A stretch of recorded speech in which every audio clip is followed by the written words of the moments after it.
Tapi ketika dia udah masuk tahap AIDS yang misalnya stadium awal-awal aja, itu gampang banget kelihatan dok. Kurus gitu orangnya, terus juga kalau kita bicara itu pasti paling gampang lihat di ini dok, mulutnya, lidahnya itu pasti dijamur.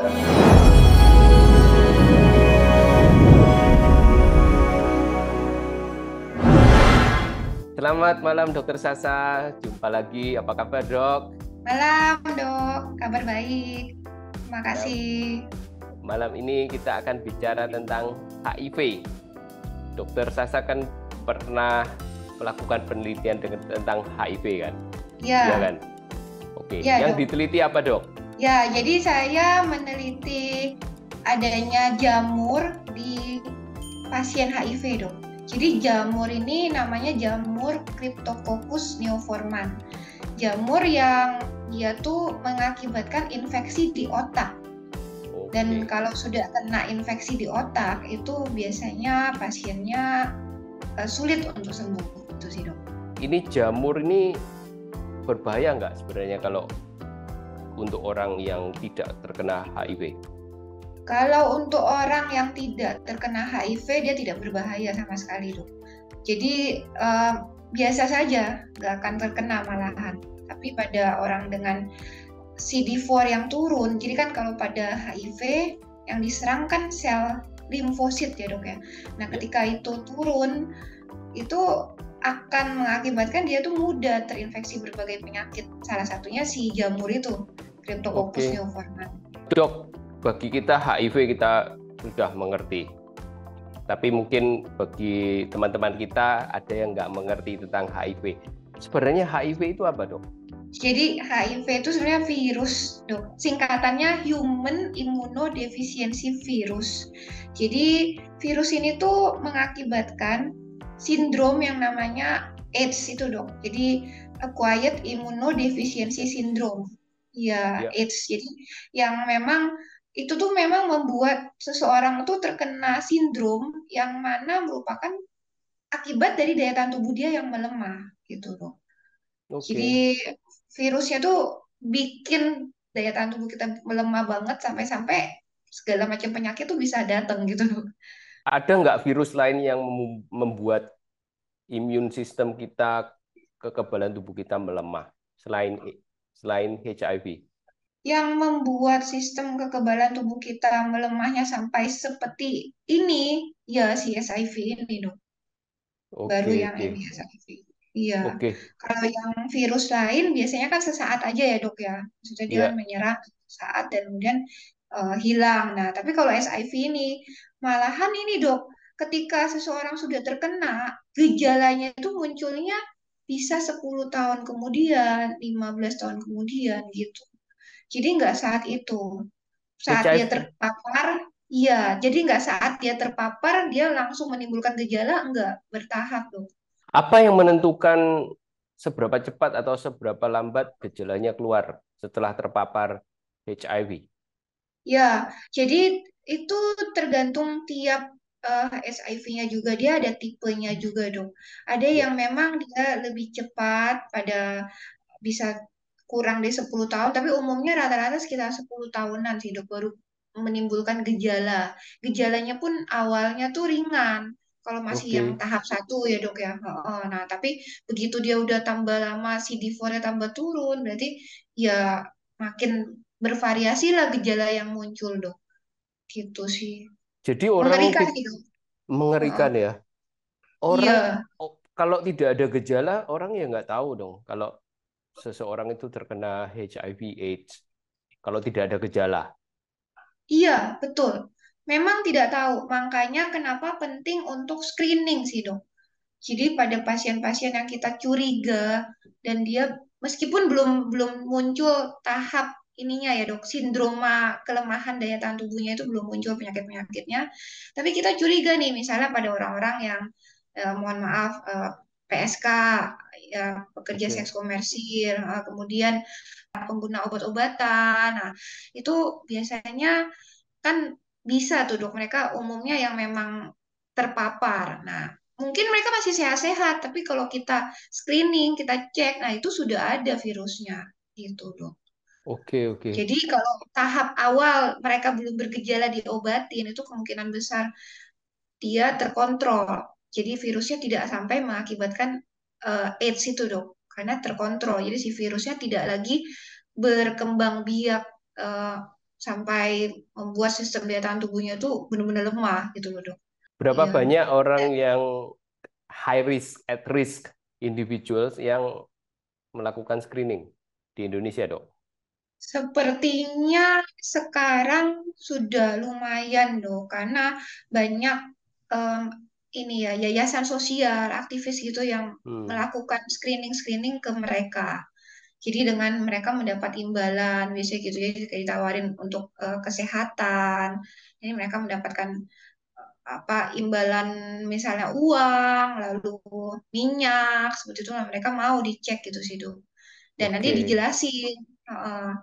Baru-baru ini saya juga bersama teman-teman di kampus melakukan penelitian juga sih dok Iya. untuk screening pasien HIV itu pada mantan pekerja seksual di salah satu lokalisasi di Surabaya gitu.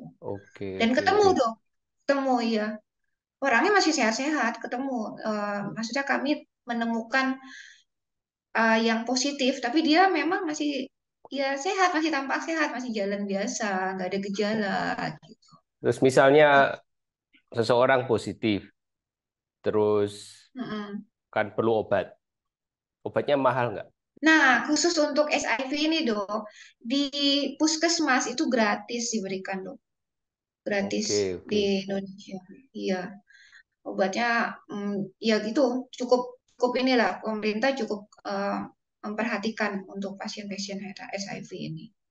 Kalau misalnya nggak di puskesmas, harganya mahal nggak? Mahal dok, mahal. Antivirus mahal. Karena dia Tapi, beberapa juga dok, gak hanya hmm, satu macam, ada beberapa. Jadi nanti ada kombinasi dan itu perlu dicek juga nanti biasanya dengan dokter ahli penyakit dalam nanti kayak mengecek fungsi hatinya dulu gitu loh, fungsi ginjal. Jadi perhatikan dan juga dilihat nih kira-kira yang mana dulu nih untuk kasih kombinasi apa yang terbaik gitu dok. Ada oke. beberapa.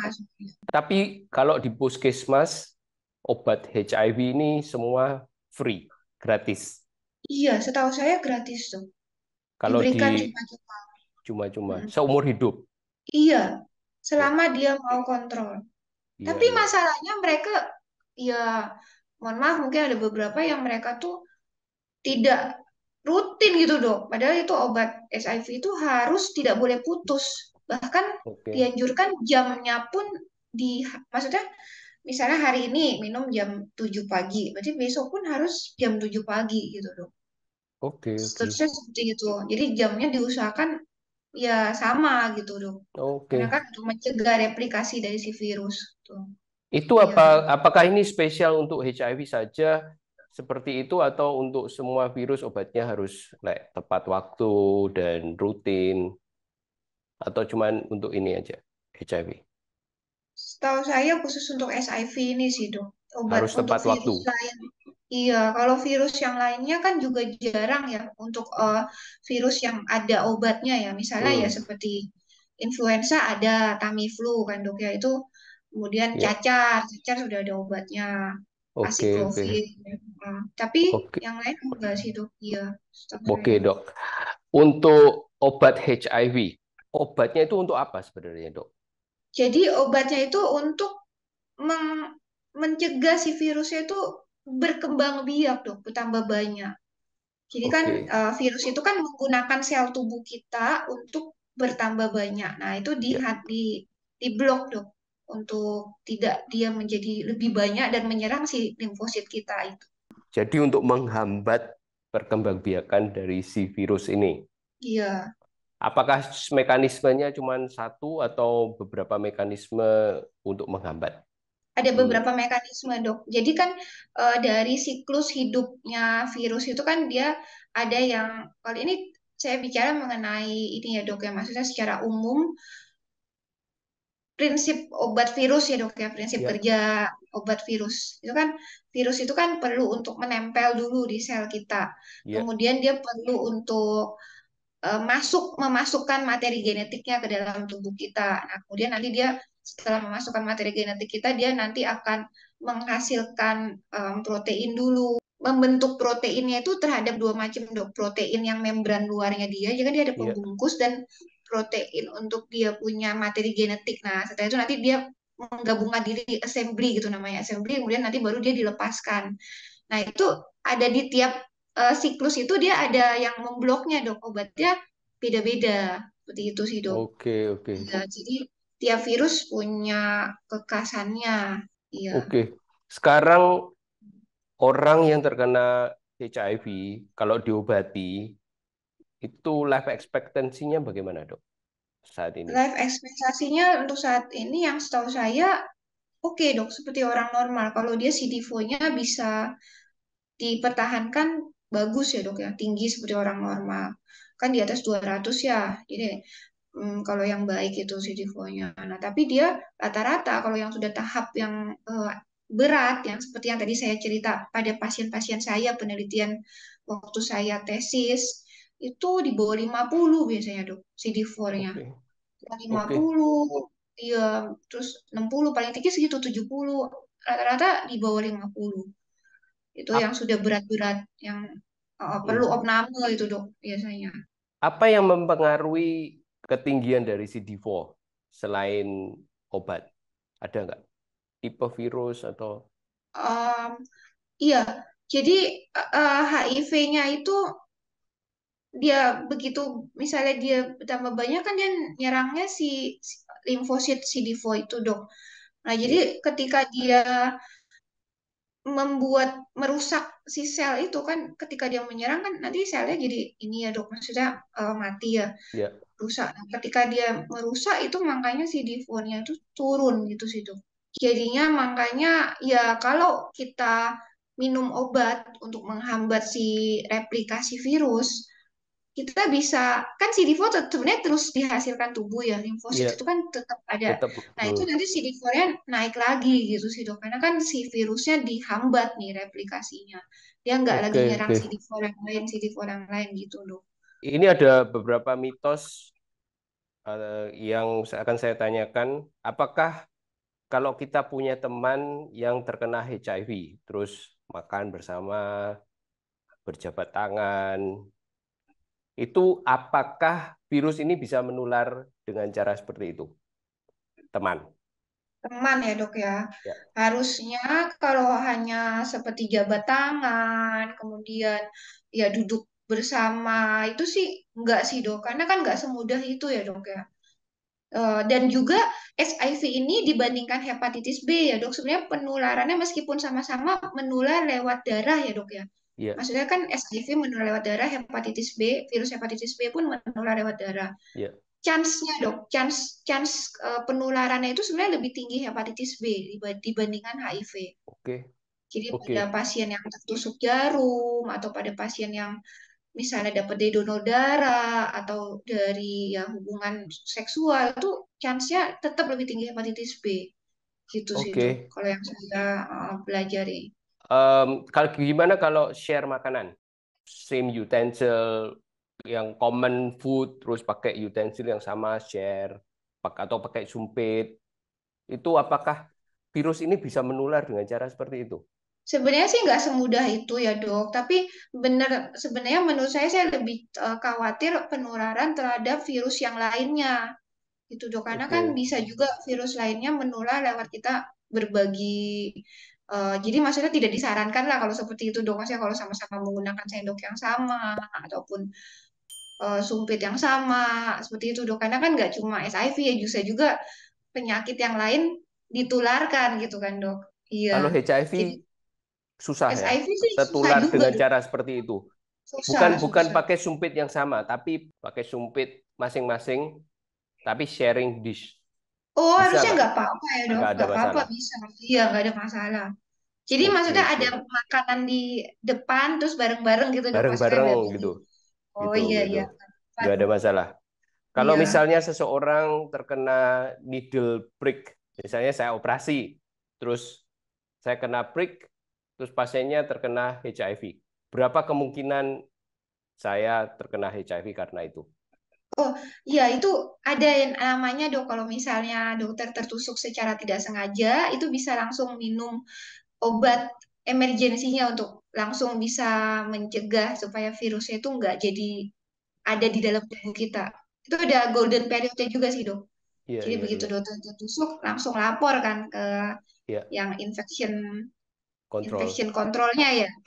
Ah, iya, iya. Terus nanti dikasih obat tuh. Nah, itu kalau udah langsung minum itu sih biasanya chance-nya kecil sih, Dok. Gitu. Karena kan Iya, ada iya. beberapa juga yang kasus yang seperti itu sih. Gak tau kalau di sana gimana, Dok, di Singapura. Apa sama ya? Kalau kita kena needle prick injury, dokter atau perawat, kita lapor, terus pasiennya kan dites. Dites Mm-mm. ada virus apa, biasanya hepatitis sama HIV yang dites. Kalau ada, mungkin dikasih obat lah. Saya belum pernah. Saya pernah kena needle prick injury, cuman pasiennya so far aman, tidak ada Mm. penyakit infeksi yang membahayakan. Terus mitos kedua, apakah seseorang yang terkena HIV ini bisa dilihat dari penampilannya? Iya. Kalau dia masih yang tadi dok, masih tahap yang belum masuk ke AIDS, ke sindrom AIDS itu nggak kelihatan. Kayak orang Nggak normal kelihatan. dok, nggak kelihatan. Tapi ketika dia udah masuk tahap AIDS yang misalnya stadium awal-awal aja, itu gampang banget kelihatan dok. Jadi ya pasti kaheksia ya kurus gitu orangnya. Terus juga kalau kita bicara itu pasti paling gampang lihat di ini dok, mulutnya, lidahnya itu Iya. pasti ada jamur. Iya, Oh, begitu. biasanya gitu.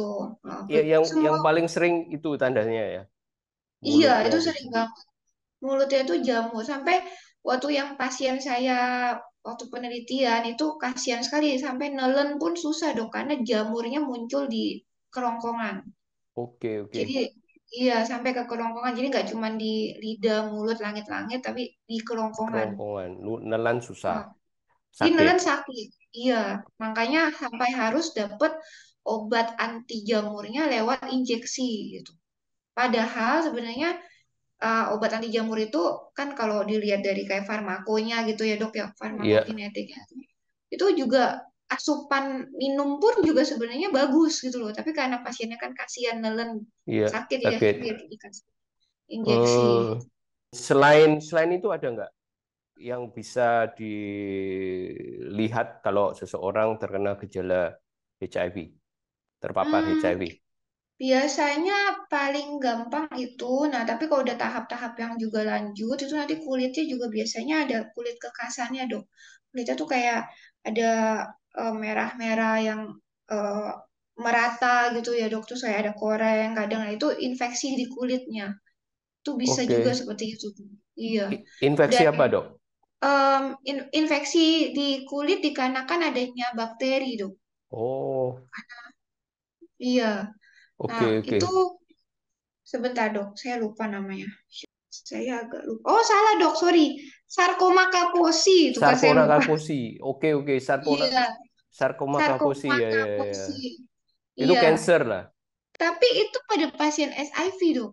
Yang Ya, yang dia tahap akhirnya itu kayak gitu juga. kena kena sarkoma karena pasiennya kena HIV. Sarkoma kaposi, iya. Ya, ya, Sebentar. ya. Oke, Atau oke. kita nggak? Saya pernah dengar itu, tapi saya tidak pernah lihat sarkoma kaposi Iya, saya juga lihatnya bukan waktu pas penelitian saya emang, tapi eh, lihat di ini sih dok, di lihat di textbook. textbook iya. Cuman kalau yang di yang langit-langit itu banyak banget dok, itu banyak banget memang dan Banyak banget. batuk biasanya kurus gitu batuk Hmm, itu sih gambaran khasnya dok. yang terakhir, mitos yang terakhir, HIV bisa disembuhkan, benar nggak? Iya itu dok, disembuhkannya dalam arti dia bisa tidak bergejala dok. Oke. Tapi Dalam kalau arti disembuhkan, eh, virusnya hilang, dihilangkan, dibasmi, nggak bisa ya? sampai saat ini belum. Sampai saat Oke. ini. Dan untuk penelitian untuk mencegah pemberian vaksin atau apa itu juga kan belum ya dok ya, belum ada Oh ya, gitu. HIV ada vaksinnya nggak, Dok? Belum dok, Belum belum ada. ada dok. Ya masih diteliti dok. Obatnya juga kan Oke. masih belum bisa benar-benar hilangin. Iya. Oke.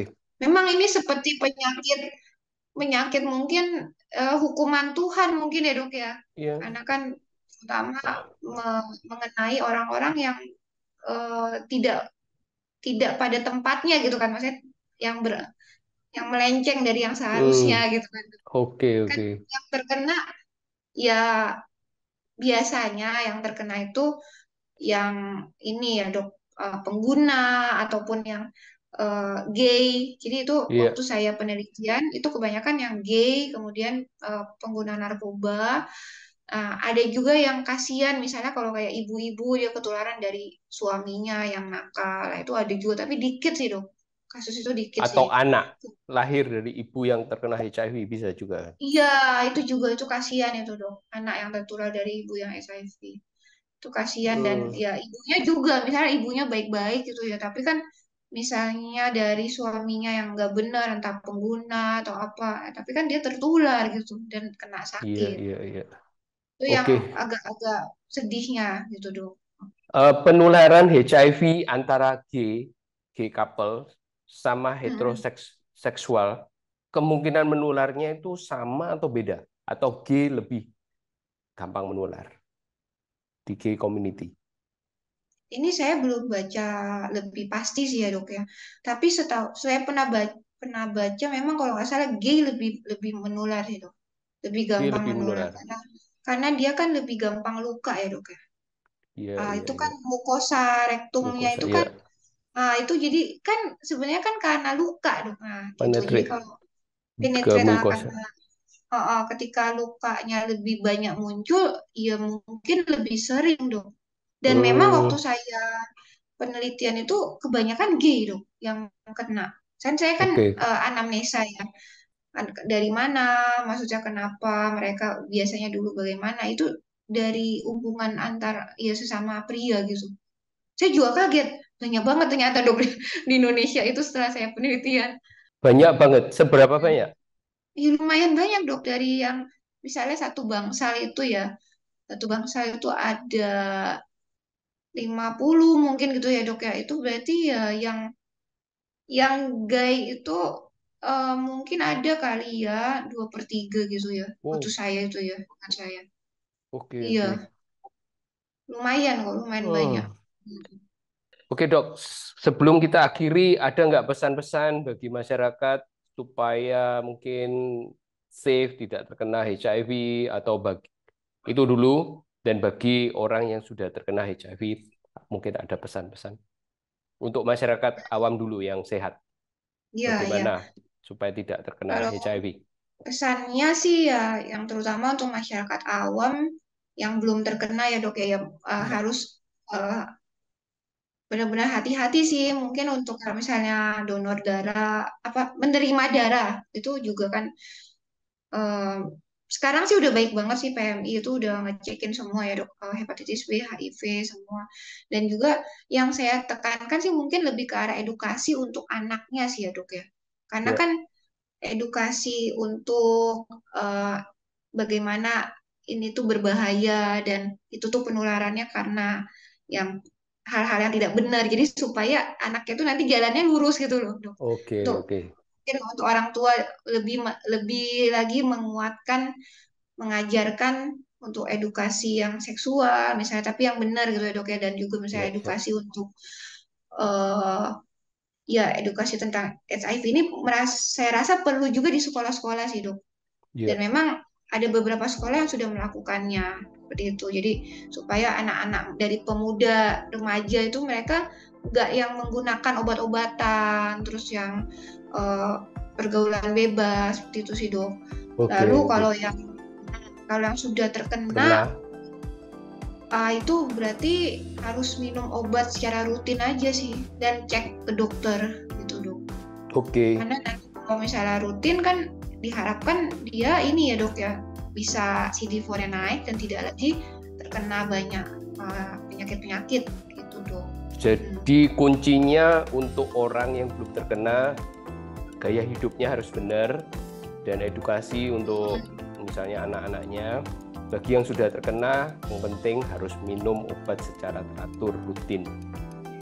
Supaya virusnya, replikasi dari virusnya tetap terkontrol. Begitu ya? Iya. Dan juga ini dok, maaf saya lupa, untuk yang udah terkena juga janganlah menularkan ke yang lain. Gitu. Iya, karena kan kalau dia udah terkena terus dia ngajak temennya pingin nularin kan repot kan, kasihan.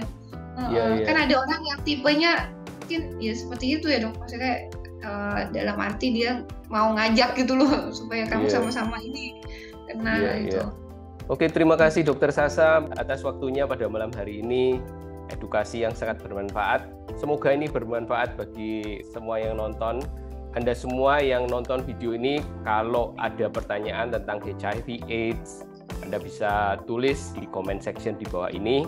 Nanti Dokter Sasa bisa membantu untuk menjawab. Dan kita akhiri acara bincang-bincang ini sampai di sini. Saya Dr. Tony Setiobudi dan sampai jumpa di bincang-bincang berikutnya. Bye-bye. Bye-bye.